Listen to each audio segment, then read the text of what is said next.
नमस्कार. डॉक्टर हेमा पुरंदरे लिखित आणि उज्ज्वला गोखले शब्दांकित वंश अनुवंश या पुस्तकाच्या ऑनलाईन प्रकाशन समारंभात आपणा सर्वांचं मनपूर्वक स्वागत. पुस्तकाच्या प्रकाशन समारंभात सहभागी होणार आहेत डॉक्टर अविनाश फडके, डॉक्टर आदिती गोवित्रीकर आणि श्री विकास भाटिया. या मान्यवरांसोबत लेखिका डॉक्टर हेमा पुरंदरे आणि शब्दांकनकर्त्या सुश्री उज्ज्वला गोखले यांचं हार्दिक स्वागत. वंश म्हणजे संतती, वंश म्हणजे कुळ आणि अनुवंश म्हणजे वारसा. कुळातील गुणधर्मांचा वारसा पुढे चालू ठेवण्याचे कार्य घडतं जनुकांमार्फत. हा जनुकीय प्रवास आणि त्या प्रवासातील चढउतार अतिशय रोचक भाषेत आपल्यासमोर मांडण्याचं काम वंश अनुवंश या पुस्तकात डॉक्टर हेमा पुरंदरे आणि उज्ज्वला गोखले या जोडगोळीनं अतिशय लीलया पार पाडला आहे. पुस्तकाबद्दल प्रेम वाढीस लागावं आणि दर्जेदार व विविध विषयांवरील साहित्याचा सहवास वाचकांना घडावा यासाठी कटिबद्ध असलेली ग्रंथाली ही एक वाचक चळवळ. ग्रंथालीचे विश्वस्त श्री सुदेश हिंगलाजपूरकर यांना ग्रंथालीच्या नवीन उपक्रमांबद्दल माहिती देण्यासाठी मी आमंत्रित करते. नमस्कार. आपणा सर्वांचं ग्रंथालीच्या वतीने मी स्वागत करतो. डॉक्टर हेमा पुरंदरे यांचं ग्रंथालीने प्रकाशित केलेलं वंश अनुवंश या पुस्तकाचं प्रकाशन डॉक्टर अविनाश फडके, डॉक्टर आदिती गोवित्रीकर या मान्यवरांच्या उपस्थितीत होत आहे. याचा आम्हाला आनंद होत आहे. या प्रकाशन समारंभात विकास भाटिया सहभागी झाले ही आनंदाची गोष्ट आहे. आजची उत्सवमूर्ती डॉक्टर हेमा पुरंदरे यांचं आज प्रसिद्ध होणारं वंश अनुवंश पुस्तक याआधी ग्रंथालयाने त्यांचं जगजनुकांचे पुस्तक प्रकाशित केलेलं होतं. आज प्रकाशित होणाऱ्या पुस्तकाचं शब्दांकन उज्ज्वला गोखले यांनी केलं आहे. या पुस्तकाची मांडणी व मुखपृष्ठ सतीश भावसार यांचं आहे. आता थोडंसं मी आपणास ग्रंथालयाविषयी सांगणार आहे. ग्रंथालयाचं हे 45वें वर्ष. या 45 वर्षात ग्रंथालयाने विविध विषयावरील 1200हून अधिक पुस्तके प्रकाशित केली आहेत. दरमहा शब्दरुची मासिक प्रसिद्ध केले जाते. याची वार्षिक वर्गणी 300 रुपये आहे. आपण ती भरावी म्हणजे आपण ग्रंथालयाच्या संपर्कात राहू शकता. लॉकडाऊन असल्यामुळे आपल्याला आता हे सर्व कार्यक्रम जाहीररित्या हॉल घेऊन करता येत नाही. हा प्रकाशन समारंभ आपण सोशल मीडियावरून करत आहोत. याआधी ग्रंथालयाने सोशल मीडियावरून मेधा अलकारी यांचं स्वप्नपंखांना आकाश थिटे, जयंत नाईक नवरे यांचं आनंद यात्री, पोलीस अधिकाऱ्याची डायरी, भगवान इंगळे यांचं उभारणी ही पुस्तके प्रकाशित केली आहे.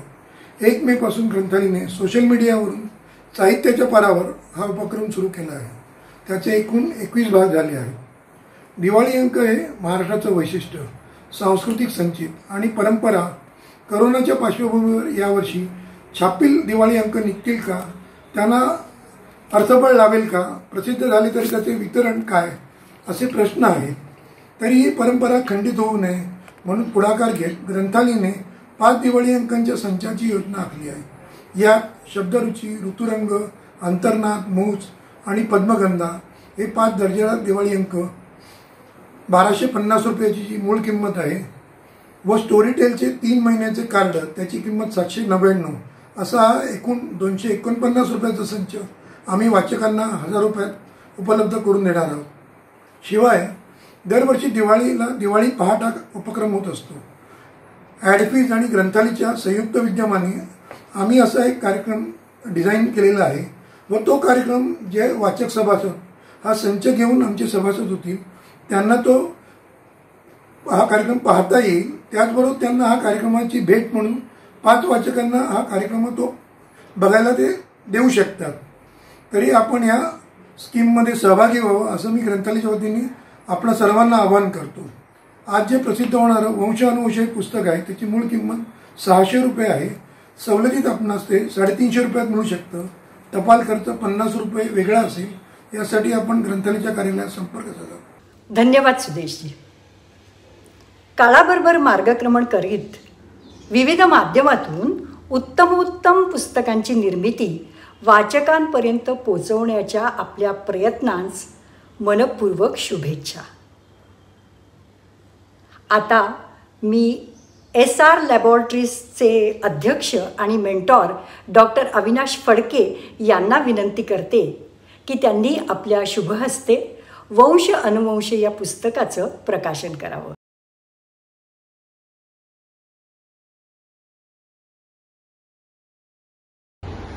नमस्ते. आज आपल्याला डॉक्टर हेमा पुरंदरे या प्रसिद्ध जेनेटिसिस्ट आणि जेनेटिक लॅबोरेटरी चालवणारं जे व्यक्तिमत्व आहे आणि त्यांच्या नुसतं मेडिकल नाही पण त्यांच्या आयुष्याच्या प्रवासाविषयी त्यांनी काही लिहिलेलं पुस्तक एक वंश अनुवंश या नावाने प्रसिद्ध करण्याचा सुयोग आलेला आहे. या पुस्तकाचं शब्दांकन श्रीमती उज्ज्वला गोखले यांनी केलेलं आहे आणि हे पुस्तक आपण बघाल की अतिशय छान पद्धतीने त्याची बांधणी आणि मुखपृष्ठ तयार झालेलं आहे. त्याचं आज आपण फॉर्मल ओपनिंग करूया. हे सुरुवातीला असं ठरलं होतं की एक छोटासा समारंभ करून जे त्यांच्या परिचयाचे सुहृद आहेत किंवा बरोबर काम केलेले लोक आहेत त्यांच्या सहभागाने याचं पुस्तक प्रकाशन व्हावं. पण कोरोनामुळे हे आपल्याला आज ऑनलाईन करायला लागतंय. आपण बघाल की वंश अनुवंश हे किती छान पद्धतीने मुखपृष्ठ केलेलं पुस्तक आहे आणि जरी या व्हिडिओमध्ये फक्त मुखपृष्ठ दिसत असेल तरी मी तुम्हाला सांगू इच्छितो की याचं पुस्तकातला आतील भाग तेवढाच वाचनीय आहे.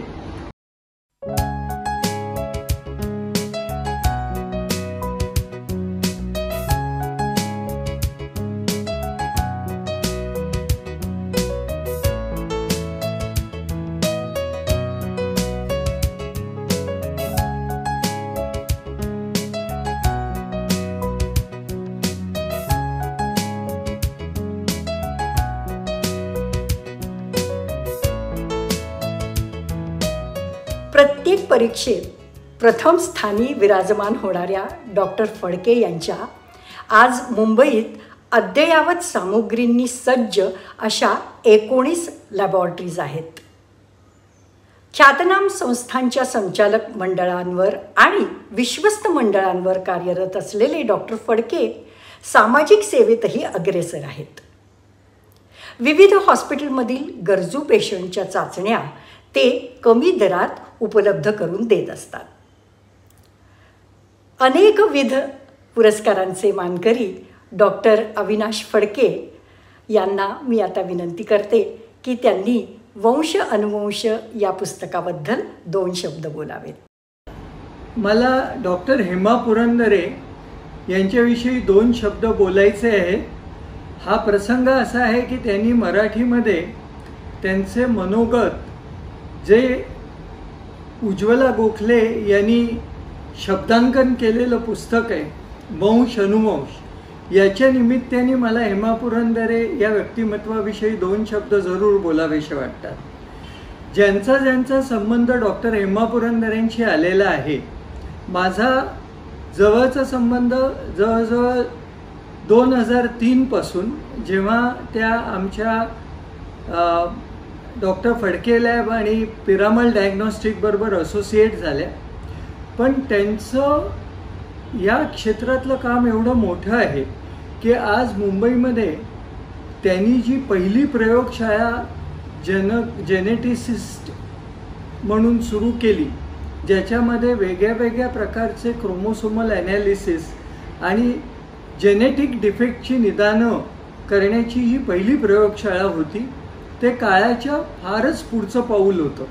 आता आपल्याला माहिती आहे की डाऊन सिंड्रोम असो किंवा ज्याला आपण हल्ली मॅटर्नल सिरम मधनं करायची डाऊन सिंड्रोमसाठी ब्लड टेस्ट असो किंवा एखाद्या ल्युकेमियाच्या मुलामध्ये त्याच्या बोन मॅरो कॅरिओटाईपमध्ये काय बदल झालेत, या सर्व प्रसंगी आपल्याला जेनेटिसिस्टची गरज लागते.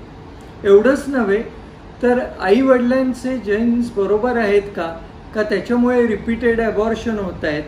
एखाद्या मुलाला जर काही ड्युशेन्स मस्क्युलर डिस्ट्रॉफी असेल आणि त्या मुलाला किंवा मुलीला परत जर पुढे चान्स घ्यायचा असेल तर त्या फिटसची सुद्धा हल्ली जेनेटिक चाचणी होऊ शकते, कोरियन बायोप्सी करून किंवा एम्निओसेंटेसिस करून.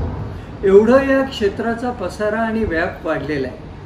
डॉक्टर हेमा पुरंदरे म्हटलं की आपल्याला उत्साही, अभ्यासू आणि एनर्जीचा प्रचंड स्तोत्र असलेलं एक व्यक्तिमत्व जे अतिशय हसतमुख आहे, त्यांच्याकडे बघून आपल्याला असं वाटणार नाही की या व्यक्तीचं वय किती आहे. आपल्याला वाटेल या व्यक्तीचं वय 50शीतले असाव्यात, पण आपल्याला मी त्यांचं वय सांगू शकत नाही, त्याच तुम्हाला सांगतील. पण त्यांचं वयापेक्षा ते खूपच उत्साहाने आणि अभ्यासूपणे काम करत असतात.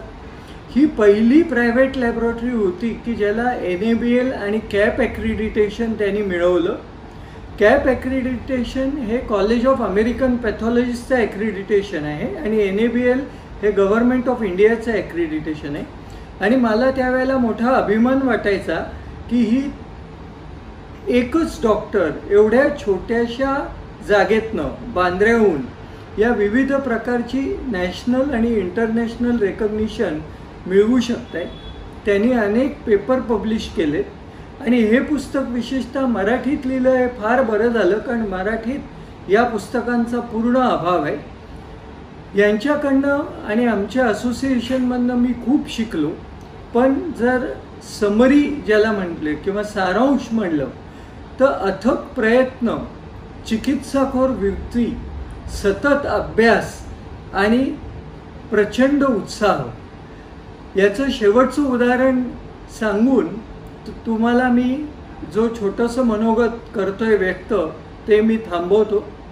त्यांनी 70 नंतर मला एक दिवस सांगितलं की मला PhD करायची आणि त्यावेळेला त्या पहिल्या स्टुडंट असतील की ज्या जेनेटिक्समधली PhD या वयात त्यांनी व्यवस्थितपणे आणि उत्तमरित्या पार पडली. ह्याच्यावरनं आपल्याला कळतं की जी जिद्द किंवा ध्येयापुढे काम करण्याची तयारी आणि चिकाटी हे आपण सर्वांनी त्यांच्याकडनं शिकण्याजोगं आहे. परत माझा मनःपूर्वक त्यांना नमस्कार आणि शुभेच्छा की पुढील आयुष्यात त्यांचं आयुष्य अत्यंत हेल्दी आणि असंच उत्तम यशाचं जाऊ दे. नमस्ते. धन्यवाद डॉक्टर फडके. पुस्तक हातात घेतलं की सहसा आपलं लक्ष जातं मुखपृष्ठावर. वंश अनुवंश पुस्तकाच्या अतिशय मनोवेधक अशा मुखपृष्ठावर चिरंजीव असा अश्वत्थ वृक्ष आणि त्यावर विराजमान एका नवजात शिशूचं चित्र रेखाटलं आहे. सायन हॉस्पिटलमध्ये मायक्रोबायोलॉजी विभागाच्या माजी प्रमुख, ज्ञानेश्वरीच्या अभ्यासक, वर्ल्ड बँक आणि WHO आणि इतर UN एजन्सीजमध्ये सिनियर कन्सल्टंट म्हणून योगदान दिलेल्या डॉक्टर अलका गोगटे यांनी त्याचा अर्थ विशद करून सांगितला आहे.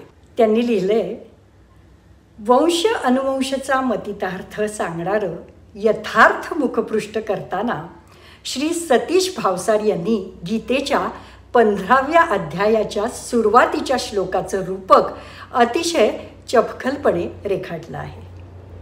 ऊर्ध्वमूल मधशाखम अश्वत्थम प्राहुरव्ययम छंदांसी यस्य पर्णानी यस्तम वेदस वेदविद. या श्लोकाच्या विवरणात ज्ञानेश्वर माऊली म्हणतात, आपल्या विश्वातील संसाररूपी अश्वत्थ वृक्षाला त्रिगुणात्मक, त्रिदोषात्मक पाने, फुले, फळे येत असतात. कालांतराने ती गळतात, नवी पालवी फुटते, त्याचा विस्तार होत असतो. वर मुळं आणि खाली पर्णविस्तार असलेला हा अश्वत्थ वृक्ष अविनाशी आहे, परंतु सातत्याने बदलत राहणं हे या वृक्षाचं वैशिष्ट्य आहे. आपणही आपल्या पूर्वसुरींचा वारसा धारण करतो आणि तो आपल्या वंशजांकडे संक्रमित केला जातो. पिढ्यानपिढ्या चालत आलेल्या आणि सतत बदलत असणाऱ्या या वारशाची जाण असणं ही या पुस्तकाची संकल्पना आहे. चिरंजीव असणं आणि त्याचवेळी गुणदोषांसह सतत बदलत राहणं हे या वृक्षाचं वैशिष्ट्य वंशातही दिसतं. म्हणूनच हा अश्वत्थ आणि आपला अनुवंश यांची सांगड बघता क्षणीच भावते. धन्यवाद डॉक्टर गोगटे. वंश अनुवंशच्या लेखिका डॉक्टर हेमा पुरंदरे. जनुकशास्त्राच्या डॉक्टरला साजेसं प्रसन्न आणि संवेदनशील व्यक्तिमत्व. 1940 सालचा जन्म, उत्साह मात्र 40 व्यक्तीचा. मुंबईतील बालमोहन शाळेचे संस्कार पुढे नागपूर गव्हर्मेंट कॉलेजमधून MBBSची आणि ग्रांट मेडिकलमधून MS डिग्री घेतली तेव्हा कामी आले.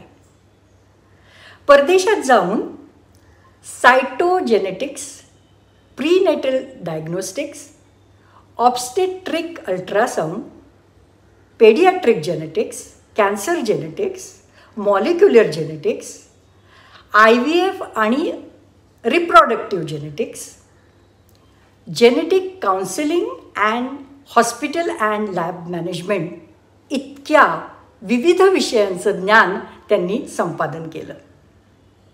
नोबेल पारितोषिक विजेत्या दिग्गजांकडून त्यांना प्रशिक्षण लाभलं.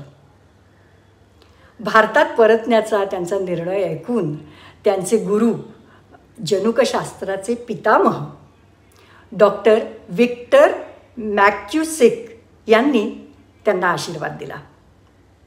ते म्हणाले की भारतीय उपखंडात काम करताना तुम्हाला इतकं वैविध्य बघायला मिळेल की तुम्ही आमच्यापेक्षा जास्त अनुभव संपन्न व्हाल. त्या ऋषितुल्य गुरुची वाणी अगदी खरी ठरली आणि अनुभवांची खाण असलेल्या हेमाताई भारतातील पहिल्या खाजगी जेनेटिक सेंटरची यशस्वी सुरुवात करून आज 40 वर्ष रुग्णसेवा देत आहेत. आपलं भवितव्य आकाशस्थ ग्रहताऱ्यांऐवजी आपल्या जनुकांवरच अवलंबून आहे या गोष्टीची जाण आलेल्या एका पेशंटचं मनोगत आता आपण ऐकणार आहोत. Metabolic errors and rare diseases organization of इंडियाचे संस्थापक श्री विकास भाटिया. नमस्कार, मेरा नाम विकास भाटिया है. मैं मर्ड इंडिया, जो कि बेसिक रूप से metabolic error M rare disease organisation के लिए स्टैंड करता है, उसका फाउंडर हूँ. हमारे ग्रुप का जो बेसिक कार्य है वो इनबॉर्न एरर ऑफ मेटाबॉलिज्म जैसी बीमारियों के लिए अवेयरनेस, न्यूबॉर्न स्क्रीनिंग जो ट्रीटेबल डिसऑर्डर्स के लिए होनी चाहिए उसके लिए कैंपेन, और पेरेंट्स को इन्फॉर्मेटिव सपोर्ट प्रदान करना है. पिछले 10 वर्षों से हमारा मर्ड इंडिया फाउंडेशन कार्य कर रहा है और हमने पैन इंडिया में कई मीटिंग्स, कई अवेयरनेस प्रोग्राम और कई कैंपेन करे हैं. आज का जो मैं बुक के बारे में बताना चाहता हूँ आपको, जो वंश अनुवंश, उसके लिए मैं सबसे पहले डॉक्टर हेमा पुरेंद्रा का धन्यवाद देना चाहूँगा, उनको बधाई देना चाहूँगा कि उन्होंने आज की आवश्यकताओं को ध्यान में रखते हुए वंश अनुवंश बुक का विमोचन किया और उसे पब्लिक डोमेन में रखा. मैं डॉक्टर हेमा पुरेंद्रा को पिछले 20 वर्षों से जानता हूँ. उनसे मेरा परिचय सन 2000 में जब हुआ, जब मेरा दूसरा बच्चा एक्सपायर हो चुका था, और जब मैंने जेनेटिक डॉक्टर्स के बारे में खोजना चालू किया तो मुझे डॉक्टर हेमा पुरेंद्रा का नाम सबसे ऊपर में आया. और जब मैं उनसे मिलने बॉम्बे पहुंचा तो जैसा उनके बारे में मैंने सुन रखा था, बिल्कुल सौम्य उनका व्यक्तित्व था. बहुत ही शालीन तरीके से उन्होंने मेरी बात सुनी, समझी और मुझे मेटाबॉलिक एरर के बारे में समझाया कि किस तरह से ये डिजीज़ का पैटर्न है, आगे क्या चांसेस हैं अगर मैं कुछ नया चांस लेता हूँ. तो उसके बाद मैं जब भी डॉक्टर पुरेंद्रा से मिला तो मुझे लगा कि इस तरह के डॉक्टर्स आज के संदर्भ में भी और पहले के संदर्भ में भी काफ़ी ज़रूरत है, जो रेयर डिजीज़ बीमारियों के बारे में पेरेंट्स की जो क्वेरीज हैं उनको दूर कर सकें, उन्हें अगली प्रेगनेंसी के बारे में समझा सकें कि किस तरह से वो स्वस्थ बच्चा ला सकते हैं. तो न केवल हेमा पुरेंद्रा उस चीज़ को भी पूरा कर रही हैं, बल्कि आज वंश अनुवंश किताब को उन्होंने विमोचन कर पेरेंट्स की भी हेल्प करी है, सोसाइटी की भी हेल्प करी है, और गवर्नमेंट तक भी अपनी बात पहुंचाई है कि इस तरह की किताब, इस तरह के डॉक्टर्स कितना आगे इन पेरेंट्स के काम आ सकते हैं. जहाँ तक न्यूबॉर्न स्क्रीनिंग का संदर्भ है, न्यूबॉर्न स्क्रीनिंग जैसा कि आप सब लोग जानते हैं कि ट्रीटेबल डिसऑर्डर्स के लिए होनी चाहिए, यूनिवर्सल होनी चाहिए, हर चाइल्ड केयर सेंटर में होनी चाहिए।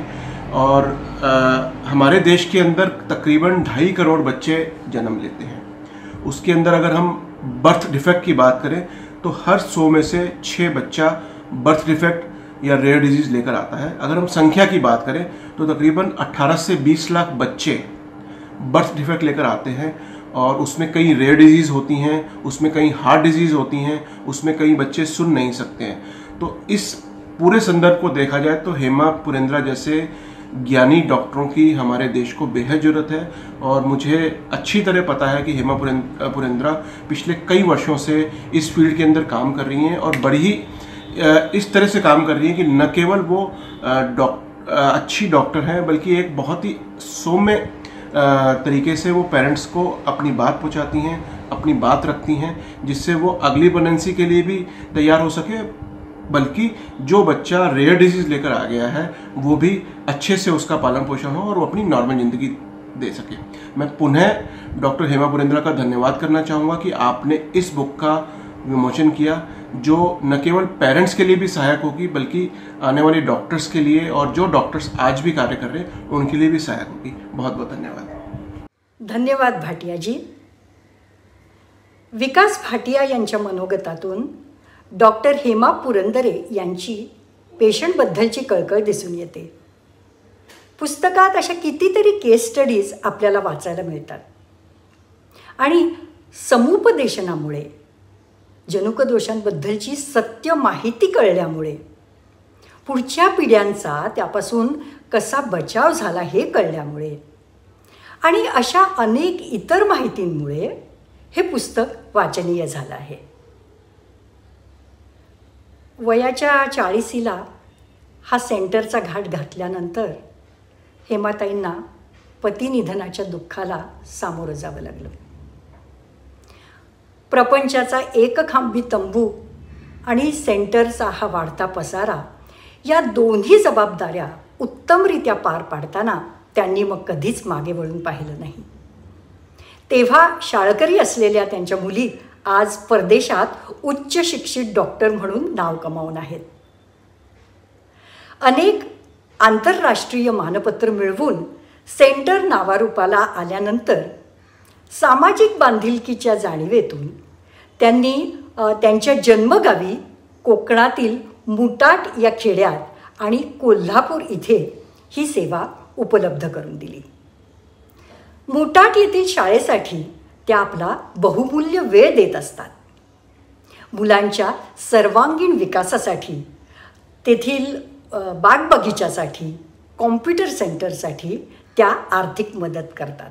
जनुकशास्त्रात अग्रगणी असलेल्या हेमाताईंनी ख्यातनाम डॉक्टरांच्या सहयोगाने वैद्यकीय अनुभवांच्या आदानप्रदानासाठी इस्पात नावाची एक संस्था स्थापन केली। त्या त्याच्या माजी अध्यक्ष आहेत। अनेक राष्ट्रीय आणि आंतरराष्ट्रीय वैद्यकीय समित्यांवर नियुक्त असलेल्या डॉक्टर हेमा पुरंदरे यांचे 250 ते 300 आंतरराष्ट्रीय सेमिनार्स, कॉन्फरन्सेस आणि वैद्यकीय शिबिरांमधून जनुकशास्त्राच्या जागरूकतेसाठी अथक प्रयत्न चालू आहेत। झाइड्स न्यूट्रिवा आणि हॅचेट हाऊस यांच्या संयुक्त विद्यमाने प्रकाशित होत असलेल्या वंडर वुमन नावाच्या पुस्तकात हेमाताईंच्या वैद्यकीय योगदानाचा समावेश आहे। आता ऐकूया या वंडर वुमनशी शब्दांकनकर्त्या उज्ज्वला गोखले यांनी केलेलं हितगुज। वंश अनुवंश या एका वेगळ्या विषयावरच्या पुस्तकाची कल्पना ग्रंथालीसारख्या नामांकित संस्थेने उचलून धरली। श्रीयुत सुदेश हिंगलासपूरकर आणि त्यांची टीम यांचे आम्हाला अनमोल सहकार्य लाभले। श्रीयुत उदय धोंडे यांनी पुस्तकातल्या फोटोची तांत्रिक बाजू सांभाळली आणि श्रीयुत सतीश भावसार यांनी एकदम चपखल मुखपृष्ठ तयार केले. या सगळ्यांच्या असीम योगदानामुळे एक सुंदर पुस्तक वाचकांच्या भेटीसाठी सज्ज होऊ शकले. या सर्वांचेच मी आणि हेमाताई दोघीही मनापासून आभार मानतो. तसेच या प्रवासात श्रीमती अनिता कुलकर्णी यांनीही बहुमोल सहकार्य केले, त्याबद्दल त्यांनाही मनःपूर्वक धन्यवाद. नमस्कार. ह्या गेलं वर्ष दीड वर्ष अक्षरशः भारल्यासारखं गेलं आहे माझं. म्हणजे मी डॉक्टर हेमा पुरंदरे यांना भेटले तेव्हापासून या वंश अनुवंश पुस्तकाच्या निमित्ताने आमची भेट झाली. पण हे पुस्तकाची आयडिया मुळात तुमच्या मैत्रिणीची ना? अगदी माझी एक खास मैत्रिणी डॉक्टर नलिनी इनामदार, 55 वर्षाची, 55 वर्षापासूनची मैत्री. आणि कसं आहे की तिने माझी बरीचशी धावपळ ही जनुकशास्त्राची प्रगती करण्यासाठी किंवा पुढे जाण्यासाठीची बघितली आणि लोकांपर्यंत पोचायचा माझा मानस बघितला तो लेक्चर्समधून. तर ती म्हणाली की तू पुस्तक का नाही लिही, तुझ्याकडे इतके सुंदर केस स्टडीज आहेत ज्या लोकांना मार्गदर्शक कारक ठरतील, तर पुस्तक स्वरूपात म्हणजे काही काही गोष्टी या घडांच्याच असतात. खरं तर जनुकशास्त्र या नावाने मला इतकं बिचकायला झालं होतं सुरुवातीला.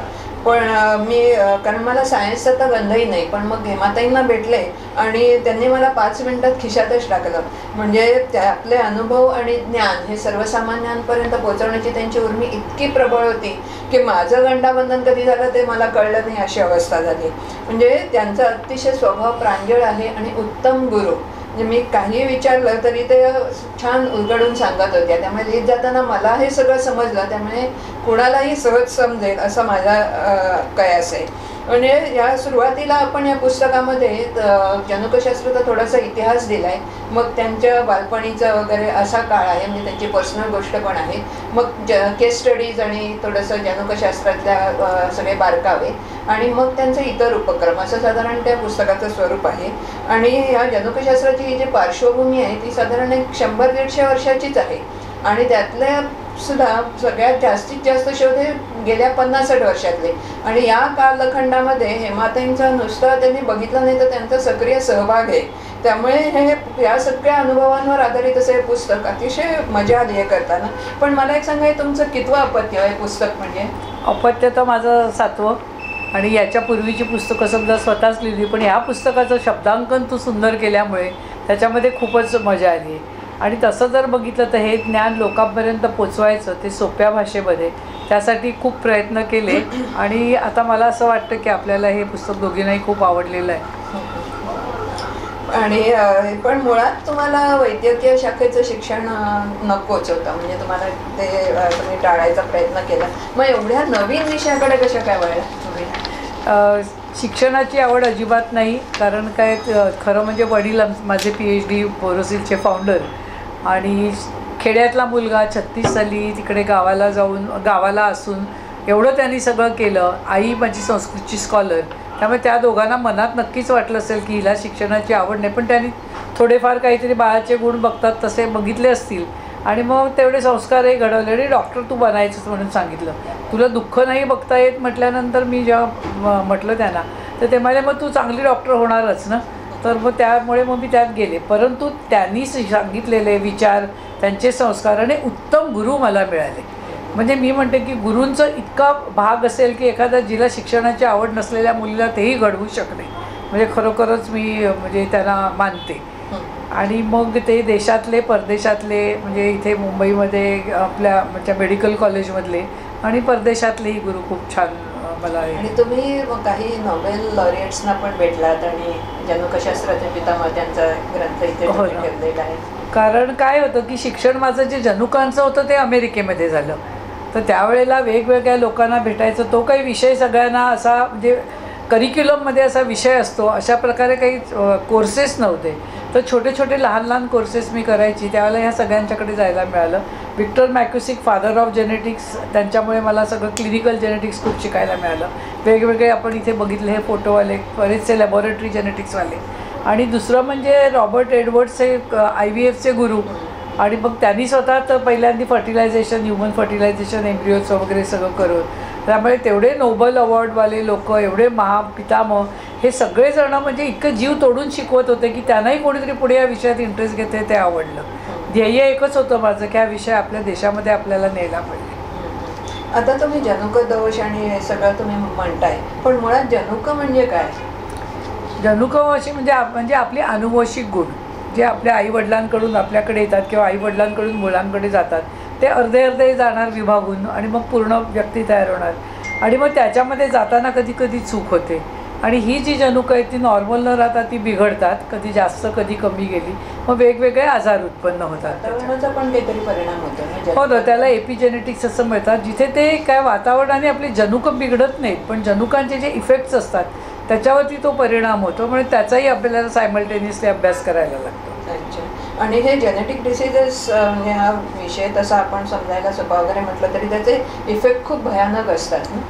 हो, इफेक्ट खूपच भयानक, पण भाषा किती त्यांची सोपी असते तुला माहिती आहे. अक्षरशः बाराखडीतले आपल्या जसे अनेक आपल्याला अक्षरं लागतात तसं याच्यामध्ये फक्त 4 ATGC. मग यांची वेगळी वेगळी कॉम्बिनेशन्स होणं आणि मग ते DNA स्ट्रक्चर आणि ते कॉम्पॅक्ट झालं की त्याचे क्रोमोझोम्स, म्हणजे प्रत्येक स्टेपला कुठेतरी काहीतरी जर का मिस्टेक झाली तर मात्र मग असे हे आजार होऊ शकतात. म्हणजे दजामा म्हणता येईल. अगदी बरोबर म्हणालीस. Okay okay okay. आणि ह्याचा सगळ्याचा मात्र फॅमिलीवर, समाजावर, देशावर सुद्धा ताण येत असेल ना? हो ना, कारण काय की पहिलं म्हणजे जनुकरोग तसे बरे होत नाहीत. मूल जन्मतात विकृती शारीरिक आणि मानसिक या दोन्ही प्रकारच्या किंवा फक्त अतिशय म्हणजे अशी दुर्धर म्हणावं असं काही शारीरिक विकृती येऊ शकतात. तर त्याचा परिणाम तर फॅमिलीवर होतो. खर्च त्यांचा पगाराचा जवळजवळ 20% त्याच्यात जातो. काय गरिबांना, कारण ह्याला काही लहान थोरं नीच उच्च रंग करावं असं काही नसतं ना, त्यामुळे त्या गरीब श्रीमंतांना सगळ्यांनाच होतो. मग त्यांना तरी अशी मुलं सांभाळणं किती कठीण. झाला तर आजन्म जनुकं काय बदलू शकत नाही ना आपण. पण 80च्या दशकात तुम्ही एकटीने स्वबळावर हे जेनेटिक सर्व्हिसेसच्या स्टार्टअपचं शिवधनुष्य पेललं आणि तेव्हा ते सोपं तर नसणारच. म्हणजे तेव्हा कम्प्युटर्स नव्हते, ट्रेन स्टाफ नव्हता, अज्ञान तर तुम्ही आत्ताही आहे म्हणताय, तेव्हा तर किती असेल. एक गंमत सांगू, मी हे पुस्तक लिहायला तुम्हाला भेटले तेव्हा मला काय वाटायचं की मला जन्मता मला काही प्रॉब्लेम नाही, म्हणजे आता काही नाही, आता काही पुढे काही होणार नाही, असं म्हणजे इथून माझी सुरुवात झाली आहे त्या ह्या पुस्तकाच्या संदर्भात मला जे कळलं त्याचं. पण एकंदरीत तो काळ खूप कठीण होता ना, म्हणजे 80-81. अगदी कष्ट आणि अपार कष्ट म्हटलं तरी जाईल, पण एकदा जर जिद्दच असेल, मी तर ते यज्ञ म्हणूनच समजलं आणि त्याच्यामध्ये मग आपण यज्ञ करायचं ठरवलं की आपण कशी कुठची आहुती देतो, तशा प्रकारे मी ठरवलं की नाही आपण आता जे आपल्याला शक्य आहे ते आपण करायचं, लोकांपर्यंत पोचवायचं हा प्रयत्न केला. लोकांना खूप ट्रेन करायला लागलं, टेक्निशियन्स वगैरे नव्हते, डिस्पोजेबल्स वगैरे त्यावेळेला नव्हते, त्याच्यामुळे म्हणजे ते तसं कठीण, काही पर्सनलही मग काही प्रॉब्लेम्स त्यावेळेला आले. मग पण हे पुस्तक आपलं जे आहे ते म्हणजे काही ट्रीटमेंट नाही आहे, म्हणजे लोकांनी नुसतं हे वाचलं की झालं असं नाही, सल्ला तर घ्यायलाच पाहिजे. म्हणजे तुला खरंच समजले हे पुस्तक. आणि मग मी बरोबर तुझं गंडाबंधन म्हटलं, म्हणजे शिष्य चांगला मिळाल्यानंतर मग पुढच्या गुरुला आनंद होत नाही. कारण काय आहे की लोकांनी अशी अनेक डॉक्टर खूप सुंदर पुस्तकं लिहितात, पण ते फक्त बघून ते आपले अनुभव सांगतात आणि त्याच्यावरनं आपल्याला धडा घेऊन कन्सल्टंटला आपल्याला भेटायला लागतं. त्यामुळे ते खूप महत्त्वाचं आहे. पुस्तक वाचून कोणी कुठचा उपाय किंवा काही त्याच्यातलं मार्गदर्शन असेल ते सल्ल्याशिवाय, प्रत्यक्ष सल्ल्याशिवाय करू नये. कळलं. पण आता सायन्स टेक्नॉलॉजी एवढी पुढे गेली आहे असं तुम्ही म्हणलात मगाशी, तर हे करण्यासाठी आता काही टेस्ट असतील ना, म्हणजे आता काही होईल का किंवा पुढे काही होणार आहे का? आणि मग साधारण कोणतेही पेशंट्स येतात तुमच्याकडे?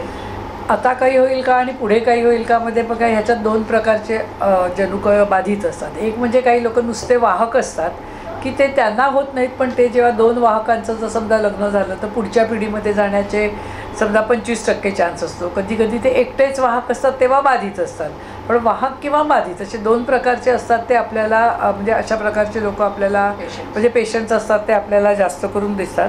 आणि मग पुढच्या पिढीमध्ये गेलं की एकदा मग ते झालं ना, तुमच्या जीन्समध्ये ते रोवलं गेलं म्हणजे त्याचा पुढे प्रसार तसा होतच राहणार. आणि 2003 साली जो आंतरराष्ट्रीय ह्युमन जिनोम प्रोजेक्ट झाला होता त्याच्यानंतर खूप बदललं ना, म्हणजे खूप शोध लागले. खूपच शोध लागले. कारण काय आहे की 2003मध्ये आता आपण तर जनुकाची पूर्ण बाराखडी कशी जाणतो, म्हणजे फक्त ATGC नाही पण कुठच्या जनुकांचा काय उपयोग आहे, काय त्याच्यामध्ये पुढच्या पिढीमध्ये जाण्यासाठी काय ते वाचनासाठी. So you can now read and write your genetic language, आणि तसं आपण करू शकतो. गर्भावस्थेपासून नवजात शिशू आणि ह्या सगळ्यांच्या टेस्ट करू शकतो ना, म्हणजे कधी टेस्ट होऊ शकतात. वर्गवारी अशी काही सांग. हो ना, म्हणजे येणारे पेशंट असतात ना ते आधी मॅरेज काउन्सिलिंगसाठी असतील की कुटुंबामध्ये आहे का, नाहीतर मग येतील की आता चला आम्हाला असं मूल झालं आहे, एखाद्या वेळेला येतील की आता गरोदरपणी आमच्यात काही असं सोनोग्राफीमध्ये दिसतंय, मग काही त्यात जनुकाची विकृती आहे का. कधीतरी असतात त्यांना ऑफकोर्स वाहकत्व सिद्ध झालेलं असतं, कधी मूल जन्मल्यानंतरचे जे येतात त्यांची ट्रीटमेंट वेगळी असते.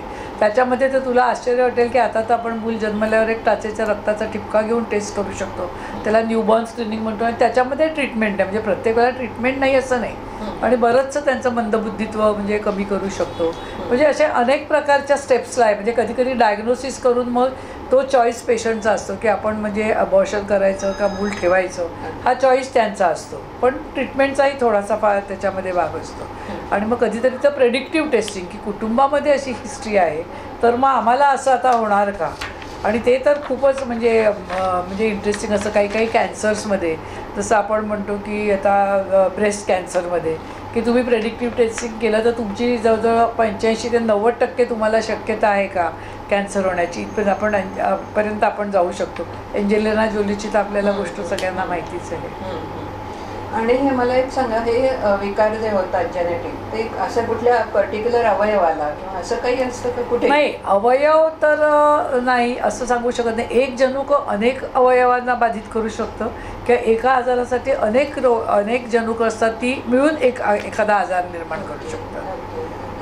पण मग हे सगळे जे विकार असतात ते त्याच्यासाठी काही टेस्ट असतील ना, म्हणजे ते झालेत का हे कळण्यासाठी वगैरे? बरोबर. आता मगाशी जसे प्रकार सांगितले, कधी कधी आपल्याला ते आणखीन एक विचारते, पॅथॉलॉजी सारख्या नसतात ना या टेस्ट? नाही, पॅथॉलॉजीसारख्या टेस्ट अजिबात नसतात. कारण पॅथॉलॉजीमध्ये काय असतं की तुम्हाला तो आजार जो झालेला असतो तो सपोज इन्फेक्शन असेल तर ते बरं होतं, म्हणजे टेस्ट आधी मग नंतर, किंवा तुम्हाला ब्लड शुगर वगैरे म्हणजे कुठच्याही तुमच्या शरीरातल्या ज्या काही लेवल्स कमी जास्त होत असतात त्या तुमच्या डाएटनी म्हणा तुमच्या गोळ्यांनी परत कमी जास्त होऊ शकतात. आणि पॅथॉलॉजीचे रिपोर्ट्स कसे असतात, 1-2 दिवसात मिळतात तुम्हाला. ते रिपोर्ट बघणारे तपासणारे अतिशय तज्ज्ञ डॉक्टर असतात, पण तुमच्या डॉक्टरनाही तो विषय थोड्यापैकी माहीत असतो. कारण कसं असतं की डॉक्टरांना तो विषय जो असतो तो विषय मेडिकल कॉलेजमध्ये कधीच शिकवला गेलेला नाही जनुकांचा, आणि पॅथॉलॉजीचा हा पूर्ण शिकवला गेलेला. त्यामुळे त्यांना तो जनुकाच्यापर्यंत काही माहीत नसल्यामुळे आमच्यावरती खूप मोठी जबाबदारी असते. उत्तम लॅबोरेटरी त्याला पाहिजे, कारण काळ्या दगडावरची पांढरी रेघ. पुन्हा ते काही जर का आलं तर तुम्ही त्याला तो एक स्टिग्मा लोक धरतात की आम्ही याच्यामध्ये बाधित आहोत म्हणून. आणि ज्या प्रत्येक मगाच्या स्टेजेस सांगितल्या त्यावेळेला आपण सगळ्या टेस्ट करू शकतो. ॲम्निओटिक फ्लुइड गर्भाची करू शकतो किंवा कॅरियर टेस्टिंग्स असतात. बऱ्याच वेळा IVFच्या वेळेलासुद्धा आम्ही कॅरियर टेस्टिंग वगैरे करतो पेशंटचं, की बाबा कुठचा रोग आता जाण्याची शक्यता आहे का. नुसतंच मूल पाहिजे म्हणून तुम्ही IVF करताय की त्यात काही प्रॉब्लेम आहे म्हणून असं नाही, होणारं मूल हेल्दी पण झालं पाहिजे ना. आणि काहीतरी तुम्ही ॲन्सेस्ट्री आणि पॅटर्निटी टेस्टिंग सांगितलं. पॅटर्निटी टेस्टिंगच्या रिक्वेस्ट येत असतात, त्यात अर्थात दोघांची संमती लागते आणि सह्याही लागतात त्यांच्या की आपण करायची की नाही. पण त्याच्यापेक्षा ॲन्सेस्ट्रीमध्ये खूपच इंटरेस्टिंग वाटतं. कधी कधी आमच्याकडे तर अगदी म्हणजे असं की वारसांनी काही प्रॉपर्टी वगैरे जाणार असेल तर सुद्धा ॲन्सेस्ट्रीसाठी येतात. किंवा काही लोक आजकाल हाऊस म्हणून सुद्धा किंवा काही त्यांना पाहिजे की आम्ही बाबा कुठून आलो, कोण आमचे ॲन्सेस्टर्स म्हणूनही होतात. म्हणजे पूर्वीच्या कुलवृत्तांतासारखं. एक्झॅक्टली. ओके.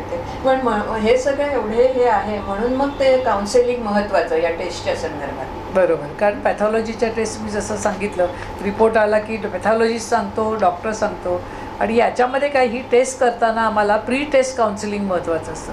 म्हणजे नधरी शस्त्रकरी मी गोष्टी सांगेन युक्तीच्या 4 ह्या सांगितल्यानंतर आम्ही टेस्ट ठरवतो की त्यातले फायदा काय आहे, त्यातनं आपल्याला पुढे गेल्यानंतर होईल त्याचं इंटरप्रिटेशन करायला लागेल. मग नंतर आम्ही टेस्ट करतो आणि टेस्ट केल्यानंतरसुद्धा मग आम्हाला त्याचं पूर्ण इंटरप्रिटेशन देऊन पेशंटना समजावं लागतं की काय काय मार्ग त्यांना आता अवेलेबल आहे. याच्यात हिस्ट्री खूप महत्त्वाची असते ना या संदर्भात. अगदी 3 पिढ्यांची हिस्ट्रीचं, म्हणून हिस्ट्री कोणीही लपवू नये. पिढीमध्ये काही जरी असेल तरी 3 जनरेशनची हिस्ट्री आपल्याला घ्यायला लागते. म्हणजे कारण अनुवंशिकता असते, कधी कधी एखादी पिढी स्किप करून पुढे जाते. त्यामुळे कदाचित नेक्स्ट जनरेशनमध्ये नाही झाला म्हणजे आपल्या ह्याच्यातनं तो गेला असं नव्हे. तर मग आपल्याला आता ते पुढे म्हणजे त्याच्यासाठी हिस्ट्रीची फार गरज असते. आणि या सगळ्याचा पूर्ण फॅमिलीवर परिणाम होतो. म्हणजे तो पेशंट त्या रिपोर्टवरून काय निर्णय घेईल त्याचा सुद्धा किंवा रिपोर्टचा सुद्धा. आणि त्यामुळे म्हणजे मग तुम्ही संपूर्ण फॅमिलीवर उपचार करता, अगदी इमोशनली किंवा. आणि 1 गोमध्ये आम्ही त्यांना सांगतो रिझल्ट आल्यानंतर की आता तुमचे जे कोणी जर का अपाय म्हणजे जर त्या अपाय असेल त्या बाळामध्ये काही, तर तुम्ही तुमच्या बाकीच्या फॅमिली मेंबर्सची टेस्ट करून घ्या वेळीच, की असं पुढे मूल होणार नाही. पोस्ट टेस्ट काउन्सिलिंगमध्ये आम्हाला त्यांना खूप म्हणजे इमोशनल त्यांच्या सांभाळायला लागतात की असं का झालं, कसं झालं, हे नसेलच, हे खरंच नाही आहे, अंधश्रद्धा, खूप अशा गोष्टी असतात त्या हँडल करायला लागतात.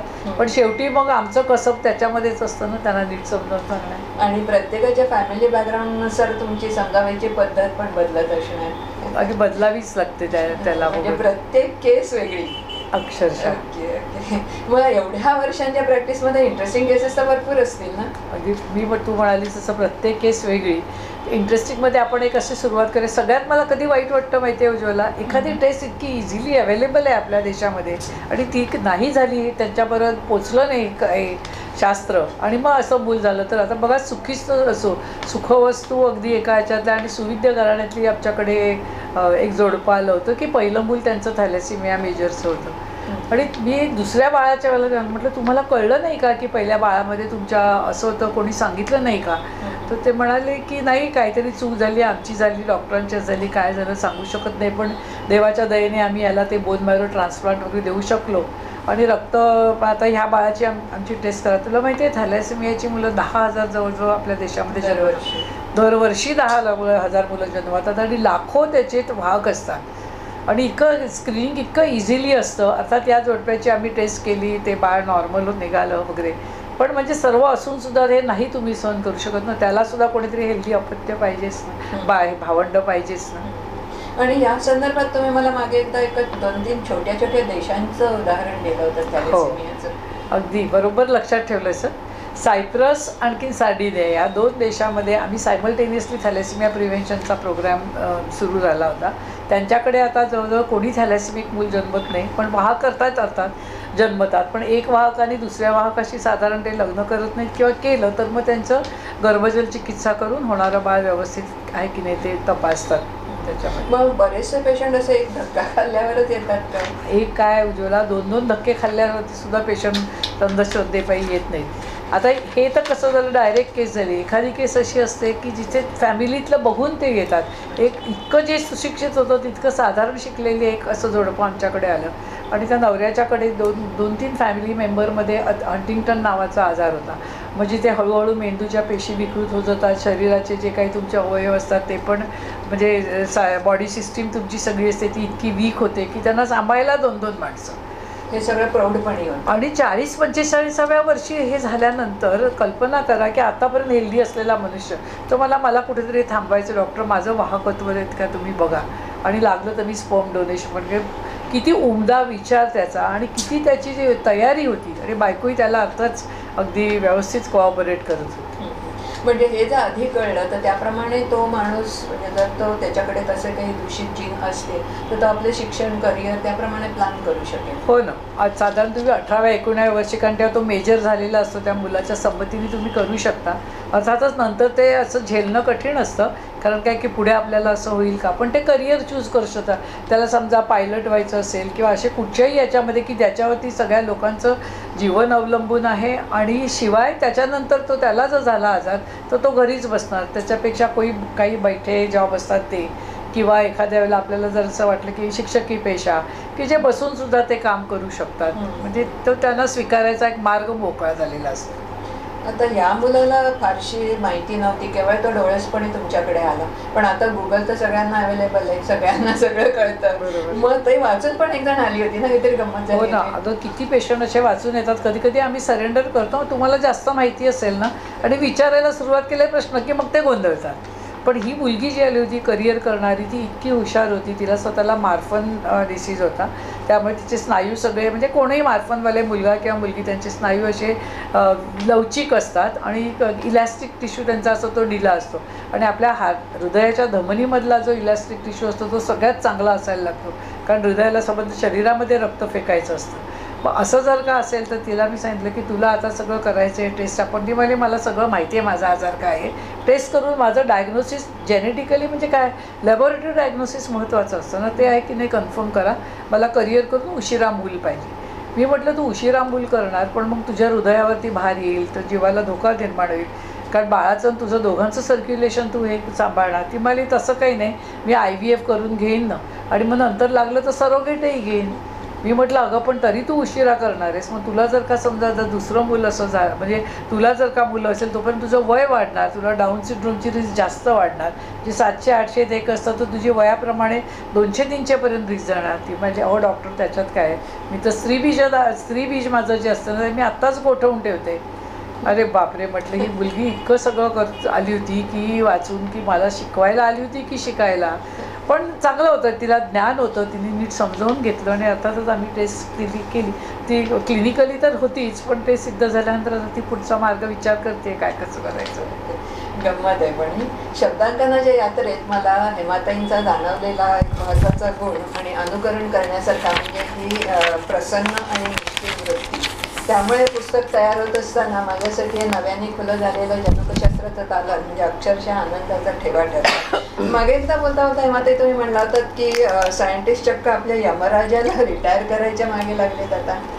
रिटायर म्हणण्या तर चला म्हणूया तसं, रिटायर करण्यापेक्षा पण ॲटलिस्ट सगळ्यांना उत्तम लाईफस्पॅन मिळावा याच्यासाठी या शास्त्राची प्रगती म्हणजे जी लाईफस्पॅन आणि तो पुन्हा हेल्दी मिळावा ह्याच्यासाठी क्वालिटी ऑफ लाईफ पाहिजे चांगली, याच्यासाठी पण प्रयत्न चालू आहेत. कारण आजकाल ना तुम्ही तुमची जनुकाचा आराखडा सगळा पूर्ण तयार करू शकता म्हणजे लॅबॉरेटरी तुमच्यासाठी करू शकते. आणि मग तुम्हाला असं वाटलं की काहीतरी पुढे आम्हाला दूषित जनुकं आहेत किंवा असं होणार आहे, आयदर पिढीमध्ये जाणार आहे किंवा आम्हाला होणार आहे, त्यासंबंधी तुम्ही काही सल्ला घेऊ शकता. म्हणजे त्याला आम्ही जसं प्रेडिक्टिव्ह आहे तसं आता पर्सनलाइज मेडिसिनसुद्धा आपण त्यात अनुषंगाने करतो. आणि कॅन्सरचे बरेचसे ड्रग्स आता या संदर्भात काहीतरी जीन थेरपी पण आली आहे ना नवीन.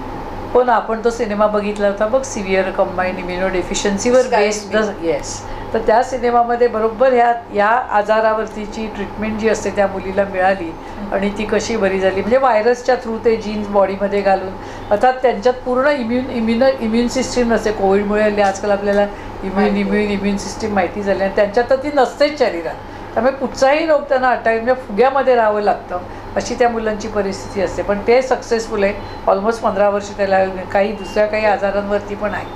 पण त्याच्याही पलीकडे म्हणजे आपण आता जनुकांची सर्जरी करू शकतो. आता क्रिस्पर जीन म्हणून म्हणजे ऑफकोर्स तो शॉर्ट फॉर्म आहे की तुला माहिती आहे, मला असं वाटतं की हे जे सुवर्ण युग मी बघितलं जनुकांचं, म्हणजे कंदिलापासून ते स्मार्टफोनच्यापर्यंत पूर्ण मला हे अनुभवायला मिळालं सगळं. तसं जनुकांमध्ये कॅडॅव्हरिक डिसेक्शन आम्ही करायचो. आता जनुक सर्जरी म्हणजे ATGC, त्यातनं ज्या काय स्पेलिंग मिस्टेक झाल्या असतील त्या स्पेलिंग मिस्टेक करेक्ट करायचा प्रयत्न करायचा. हा मार्ग आता बऱ्यापैकी आपल्या कंट्रोलमध्ये आहे. म्हणजे चित्र निराशादायी नाही आहे. बिलकुल नाही. ओके. वंश अनवंश या पुस्तकामध्ये हेमाताईंची स्वतःची ही गोष्ट आहे आणि ती खूप प्रेरणादायी आहे. म्हणजे त्यांनी किती विषयांचा अभ्यास केला ते मगाशी आपण ऐकलंच आहे. त्यांची सुरुवात कशी झाली तेही इंटरेस्टिंग आहे. आणि हे सगळं चालू असताना त्यांनी अनेक विद्यार्थी घडवले. व्हेटरनरीचे विद्यार्थी कुठे भेटले तुम्हाला? विद्यार्थी घडवायचं म्हणजे पहिलं म्हणजे जनुकशास्त्र पुढं गेलं पाहिजे हे माझी प्रबळ इच्छा. त्यामुळे आपले इतर विद्यार्थी घडले गेले. पण व्हेटरनरीची मुलं मला पोल्ट्री फार्मच्या काढायचं होतं. माझ्या फार्म हाऊसमध्ये छोटीशी पोल्ट्री काढायची होती. तर त्याच्यासाठी म्हणजे मुळात गेल्याशिवाय नाही ना, वडिलांनी शिकवलेलं आहे. काय करायचं असेल स्वतःच्या हाताने करता येत असेल त्या धंद्यामध्ये माणसाने उतरावं असं त्यांचं हे होतं. अर्थातच त्यामुळे मग आम्ही ते पोल्ट्रीचं करताना मुलांनी अगदी झडप घातली माझ्यावर. व्हेटरनरी मॅडम आम्हाला काहीतरी चान्स द्या. तर त्यावेळेला व्हेटरनरीचे स्टुडंटना आम्ही सगळं म्हणजे सुविधा लॅबॉरेटरीच्या उपलब्ध करून दिल्या. त्यावेळेला मी अविनाश फडक्यांना पण जॉईन झाल्यानंतर बरीच अशी मुलं आली होती. पूर्ण मला त्यांनी माझ्या ज्या काही जनुकशास्त्रातल्या हौशी होत्या ना त्या पूर्ण करायला पूर्ण मला मुभा दिली. आणि मुलं आता इतक्या मोठ्या मोठ्या पदावर आहेत हे व्हेटरनरीचे. पुस्तकामध्ये आपण सगळ्यांची नावं आणि त्यांचं हे दिलेलं आहे. आणि डेअरी व्यवसायाला पण तुम्ही खूप मदत. एखाद्या बैलाला वगैरे जर का समजा जनुकदोष असेल ना तर ते जे आपण त्यांचं वीर्य दुसऱ्या यांना घालतो तर तिथे सारखं म्हणजे दूध फक्त वाढवणं असं नव्हे पण ही प्रजा उत्पन्न करण्यामध्ये सुद्धा इतकं प्रचंड नुकसान होऊ शकतं. कारण अनेक गायींना ते जर का गेलं तर मग त्या किंवा म्हणजे म्हशी काय जे असेल ते. पण त्याच्यामुळे तिथेही आम्हाला खूप मजा आली काम करताना. प्लांट जेनेटिक्सही मी केलं आहे गं. गार्डनचं तू म्हटलंस तरी खूप मजा आली या प्रवासामध्ये. मला जी हौस होती ती अगदी पूर्ण जनुकशास्त्रातली करता आली. या सगळ्या अभ्यासासोबतच ना तुम्हाला छंद अनेक आहेत. आताच तुम्ही गार्डनिंगचाही उल्लेख केला आणि कावळे काहीतरी तुम्ही भरपूर पेंट केलेत. आपल्या पुस्तकात आपण चित्ते पेंटिंगचे फोटो टाकलेले आहेत. कावळे कुठून? अगं एकदा मला ॲक्सिडेंट झाल्यानंतर काही असा ॲक्सिडेंट प्रोन आहे ना बरेचसे, तर मला असा घरी बसून आता काय करायचं म्हणून एका माझ्या मैत्रिणीला मी सांगितलं आणि ती विद्यार्थी होती आपली, तिने मला पेंटिंग शिकवलं. म्हटलं कुठून सुरू करायचं तिने विचारलं मॅडम. मी म्हटलं कावळा. कारण कावळा हा असा पक्षी आहे की जो आपल्याला लहानपणी पहिला आपण बाळाला घास घालतो तेव्हा आपण सांगतो ना की काऊ घेऊन जाईल, चिवची गोष्ट, आणि मग त्याच्यानंतर शेवटीसुद्धा आपल्याला कावळाच लागतो ना. त्यामुळे हा सगळ्यात अगदी महत्त्वाचा आणि आवडता पक्षी आपला असला पाहिजे. आणि आमराई? आमराई म्हणजे आता ते गार्डन वडिलांनी बाग लहानपणी केली होती माझ्या नावची, तर मग म्हटलं की आता असं आहे की बागेमध्ये म्हणायचं की आमराई फक्त नुसती अशी नाही, जसं आम्ही आमच्या लॅबोरेटरीसाठी वेगवेगळी ॲक्रेडिटेशन मिळवली आहेत तसं मी म्हटलं याच्यातही आपल्याला अगदी पेस्टिसाईड रेसिड्यू टेस्टिंग म्हणजे अगदी ऑर्गॅनिक लेवल, ऑर्गॅनिकच म्हणणं, बाग अशी पूर्ण करायची. आणि आता लोकांना किती त्याचा फायदा आहे की डायरेक्टली, आणि फार्मर्सना त्याच्यापेक्षा जास्त, फ्रॉम फार्म टू हे, आणि त्यातही खूप मजा येते. हेमँगो म्हणून त्याचं ब्रँड केलं आहे ना आम्ही. मुटाट हे हेमाताईंचं गाव, म्हणजे गावकऱ्यांची प्रगती व्हावी म्हणून त्यांनी नुसती देणगी नाही दिली तर स्वतःचा वेळ दिला, आणि हे खूप महत्त्वाचं वाटतं मला. आत्ता तुम्ही सर्टिफिकेशन बोललात, लॅबला ॲक्रेडिशन मिळालं आहे म्हणलात, अमराईला मिळालं, पण 25 वर्षाच्या स्वतंत्र प्रॅक्टिसनंतर मग तुम्ही कोलॅबोरेशन केलं डॉक्टर अविनाश फडके यांच्याबरोबर पहिल्यांदा. हो, कारण काय होतं की जर पुढे आपली लॅबोरेटरी जी सुरू केलं ते बंद व्हावं असं कोणालाच वाटणार नाही. आणि माझ्या मुली वेल एस्टॅब्लिश, फुल त्यांचा सपोर्ट बाहेरून, आमची डिस्कशन्स, पेशंट्स, केसेस सगळी होतात याच फील्डमध्ये त्या आहेत, पण त्या काही या देशामध्ये येणार नाही आहेत. तर मग मी म्हटलं की आपल्याला कोणीतरी उत्तम पाहिजे, की व्यक्ती पाहिजे की ज्याच्याबरोबर आपण विश्वासाने लॅब आपली पुढे नेऊ शकू. आणि मग मला तर फक्त त्यात अविनाश फडक्यांचंच नाव माझ्यासमोर आलं, कारण काय की पॅथॉलॉजीचे ह्या टेस्ट संलग्न आहेत ना. ती आनंदाने मला म्हणजे सांगितलं की ठीक आहे आपण करूया, जॉईन करूया काम, असं आम्ही केलं.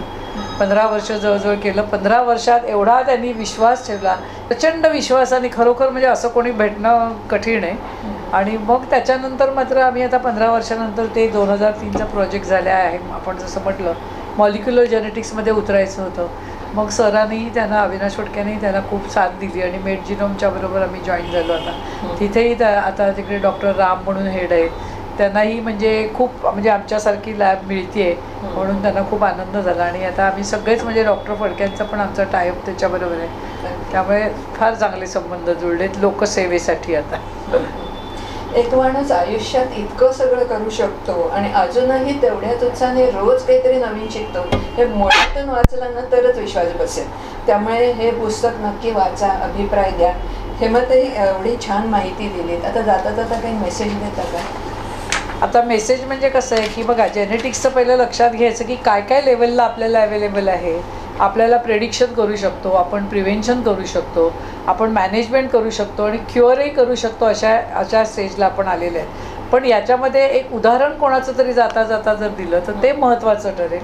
म्हणून मी सांगते की आपल्याला ज्यूजमध्ये म्हणजे जास्त एशकेनेजी ज्यूजमध्ये आणि टोटल ज्यूजमध्ये सुद्धा अनेक नोबेल पारितोषिक विजेते आहेत. आपण त्यांच्यामध्ये सगळ्यात जास्त जनुकांचे आजार आहेत आणि ते त्यांनी लक्षात घेतलं आणि त्यांनी ठरवलं की हा आपण नाहीसा करायचा.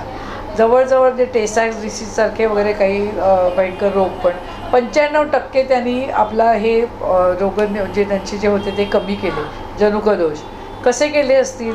वेगवेगळ्या म्हणजे संस्थांमध्ये जाऊन लेक्चर द्यायची, धर्मार्थ त्यांची जे काही धर्मस्थळं आहेत तिकडे जायचं, तिथे जाऊन लोकांना हे सल्ला द्यायचा. म्हणजे मला असं वाटतं जर ते करू शकले तर आपण नक्कीच करू शकतो, नाही का? म्हणजे सगळ्यांनी ब्रँड अँबॅसेडरसारखं काम केलं पाहिजे. अगदी अगदी इतका बरोबर शब्द तू वापरलास. प्रत्येक व्यक्तीने स्वतः पुस्तक जे वाचतील त्यांनीसुद्धा दुसरे वाचले नसले तरी त्यांना आता हा सल्ला दिला पाहिजे. कारण आपली भारताची 2020ची जी आहे, आपण म्हणतो सगळ्यात यंगेस्ट नेशन आहे. किती आता ही यंग मुलं पुढे आता त्यांची प्रजा उत्पन्न, मुलं मुली ज्यांची आता प्रजा पुढे होणार असेल, त्यांची भावंडं असतील यंग, म्हणजे त्यांना जर ह्याची माहिती मिळाली तर आपण नाही का आपली सुदृढ प्रजा तयार करू शकणार. म्हणजे मग तर केलंच पाहिजे आपल्याला. आणि विकास भाटियांचं ज्वलंत उदाहरण आपण आता ऐकलं आहे त्यांच्याबद्दल आणि खूपच छान. त्यामुळे पुस्तक नक्की वाचा. धन्यवाद. धन्यवाद. सरते शेवटी माझ्या या वैयक्तिक आणि व्यावसायिक वाटचालीत ज्यांनी मला पाठिंबा दिला त्यांच्याबद्दल मी ऋणी आहे. शिवाय माझं लॅबमधलं कुटुंब म्हणजेच माझा स्टाफ ज्यांचा मला आधार आहे आणि माझे पेशंट्स ज्यांनी माझ्यावर विश्वास ठेवला आणि ज्यांच्यामुळे मी अनुभव समृद्ध झाले त्या सर्वांचे आभार. मागे वळून बघताना मजरू सुलतानपुरीच्या या 2 ओळी आठवतात.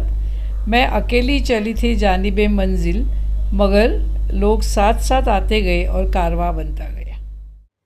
उज्ज्वला गोखले यांनी अतिशय रसाळ भाषेत या मूळ क्लिष्ट विषयाचं शब्दांकन केलं आहे. त्यांच्या ॲडव्हर्टायझिंग अँड मार्केटिंगमधील प्रशिक्षणाचा उपयोग त्यांनी जाहिरात क्षेत्रात अग्रगण्य अशा लोवे लिंटास या कंपनीत 11 वर्ष नोकरी करून केला.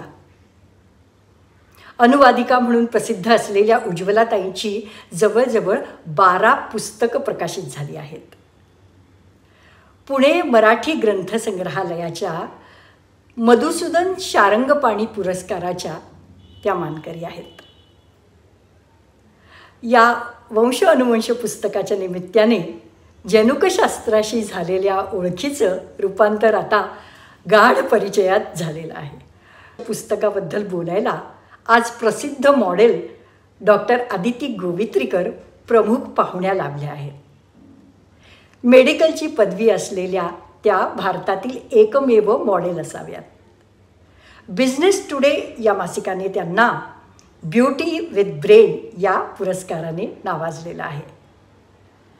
मानसशास्त्राची पदवी असलेल्या डॉक्टर आदिती अनेक ताणतणाव व्यवस्थापन शिबिरं आयोजित करतात. ऐकूया डॉक्टर आदिती यांना. नमस्कार. सगळ्यात आधी डॉक्टर हेमा तुम्हाला हार्टिएस्ट कॉंग्रॅच्युलेशन्स. नवीन पुस्तक वंश अनुवंश रिलीज होतं आहे आज. उज्ज्वला गोखले ह्यांनी खूपच सुंदर शब्दांकन केलं आहे. खरं तर आम्ही खूप मोठं फंक्शन करणार होतो, पण लॉकडाऊनमुळे डिजिटलीच पब्लिश करायला लागतं आहे. पुस्तक खूपच इंटरेस्टिंग आहे. अजून एक इंटरेस्टिंग गोष्ट अशी की माझी आणि डॉक्टर हेमांची ओळख कशी झाली ती, आणि ती ओळख झाली ग्रँड मेडिकल कॉलेजच्या एका फंक्शनमध्ये. मला आणि डॉक्टरांना तिथे एका प्रोग्रॅमसाठी इन्व्हाइट केलं होतं. मी तिथे सॉफ्ट स्किल्सवर बोलले होते. त्यांनी स्वतःहून ओळख करून घेतली माझी. त्या खूपच सिनियर आहेत, पण त्यांना सॉफ्ट स्किल्स शिकण्यात इंटरेस्ट होता. आमची मैत्री झाली आणि मला रिअलाईज झालं की नवीन काहीही शिकण्यासाठी age is no bar. You can learn anything at any age, or rather she wants to constantly. त्याचबरोबर त्यांची एनर्जी आणि काहीही वेगळं बघितलं किंवा ऐकलं की त्याबद्दल क्युरिओसिटी म्हणजे तर भन्नाटच आहे. त्याने जेनेटिक्सचा गोल्डन इरा बघितला आहे, त्याच्यात पार्टिसिपेट केलं आहे. पर्सनल लाईफमध्ये भरपूर डिफिकल्टीज आल्या, तरीही कधीही हार न मानता त्यांनी आज एवढं मोठं एम्पायर उभं केलं आहे. त्यांनी ही जर्नी वंश अनुवंश ह्या पुस्तकात आपल्याला सांगितलेली आहे. डॉक्टरांचे सगळे एक्सपिरियन्स वाचताना खूप मजा येते. सोप्या शब्दात त्यांनी ह्या कॉम्प्लेक्स सब्जेक्टचे इम्पॉर्टंट डिटेल्स आपल्याला दिलेत. ते सगळ्यांनाच गाईड करतील. त्याचबरोबर ज्या स्टुडंट्सना जेनेटिक्स करिअरमध्ये इंटरेस्ट आहे आणि त्यात काय स्कोप आहे हे पुस्तक वाचल्यानंतर लक्षात येईल. हे सगळे पॉईंट्स मला खूपच आवडले. आणि मी एक मेडिकल डॉक्टर आहे म्हणून सांगते की आज आपल्या फॅमिलीत कुठलाही जेनेटिक आजार नसला तरीही तो केव्हाही कोणत्याही जनरेशनमध्ये मॅनिफेस्ट होऊ शकतो. पण न घाबरता ही माहिती जाणून घ्यायचं हे इम्पॉर्टंट आहे, कारण forewarned is forearmed. So once again, my heartiest congratulations to Dr. Hema and all the very best. धन्यवाद डॉक्टर आदिती. जनुकशास्त्र हे आपल्या साऱ्यांसाठीच आरोग्यशास्त्राचं एक नवीन दालन आहे. क्वचित एखाद दुसऱ्या शहरी माणसाला त्यातील थोडीफार माहिती असते. या तुटपुंज्या माहितीवर जेव्हा आपण डॉक्टर हेमा पुरंदरे यांचं वंश अनुवंश हे पुस्तक वाचतो तेव्हा ज्ञात असलेल्या कितीतरी आजारांचं मूळ हे जनुक दोषात आहे हे कळल्यानंतर आपली मती अगदी गुंग होते. डॉक्टर हेमा पुरंदरे यांना भेटलं की यांना दिवसाचे 48 तास मिळतात की काय असा संभ्रम निर्माण व्हावा. वैद्यकीय शास्त्राव्यतिरिक्त जे काही भावतं त्या सगळ्याचा सखोल अभ्यास करणं हे जणू त्यांच्या जनुकातच आहे. Plant tissue culture, poultry science, Ayurveda, ज्योतिषशास्त्र, वास्तुशास्त्र यादी खूपच मोठी आहे. वयाच्या 70ला लाईफ सायन्स या विषयात PhD मिळवून त्यांनी एक नवीन पायंडा पाडला. डॉक्टर पुरंदरे या चतुरस्त्र चतुर पुरस्कार, भारत ज्योती पुरस्कार आणि Indian achievers award for health excellence या पुरस्काराच्या मानकरी आहेत. त्यांचा जीवनपट पाहिला की मला बाभ बोरकरांच्या लावण्य रेखा कवितेतील या ओळी आठवतात. देखणी ती पावले जी ध्यासपंथी चालती, वाळवंटातून सुद्धा स्वस्ती पद्मे रेखिती. देखणी ती जीवने जी तृप्तीची तीर्थोदके, चांदणे ज्यातून फाके शुभ्र पाऱ्या सारखे. डॉक्टर मंडळींच्या सहवासात असलं की मला संतांच्या मांदियाळीत असल्यासारखं वाटतं. आपल्या व्यग्र जीवनात वेळ काढून आणि तंत्रज्ञानाशी दोस्ती करून त्यांनी या व्हिडिओ क्लिप्स आम्हाला पाठवल्या त्याबद्दल मी ग्रंथालीतर्फे त्यांचे मनःपूर्वक आभार मानते आणि या सोहळ्याचा समारोप झाला असं जाहीर करते. धन्यवाद.